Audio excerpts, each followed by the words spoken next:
Встреча началась с возложения цветов и венков. Сначала к монументу героям-комсомольцам деревни Прошки на белорусской земле, затем к памятнику комсомолки-разведчицы Марии Пынту на территории России. После руководители Псковской и Витебской областей передали корзину с цветами латвийской стороне до возложения к монументу Герою Советского Союза Иманту Судмалису. Также по традиции участники встречи зажгли партизанский костер дружбы. У наших народов общая история.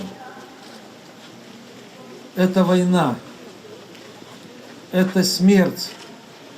Это горе, это беда. У наших народов и общее будущее. А будущее – это мирное небо, это возможность растить детей,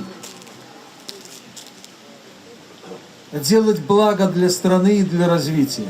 Добавлю, встреча ветеранов 3 стран на кургане дружбы проходит с 1959 года в первое воскресенье июля. До 1991 года праздник готовили по очереди Россия, Белоруссия и Латвия. С 1991 года подготовкой и проведением праздника занимаются поочередно уже 2 государства – Россия и Белоруссия. Мемориальный комплекс «Курган дружбы» является памятником партизанскому краю. Он воздвигнут на стыке границ 3 республик в честь боевой дружбы русских, белорусских и латышских партизан в годы войны. Земля для кургана была взята с могил партизан и воинов Красной Армии. От кургана проложены 3 аллеи. В сторону Белоруссии посажены березы, России – клены, Латвии – липы. На вершине кургана растет дуб – символ нерушимой дружбы 3 народов.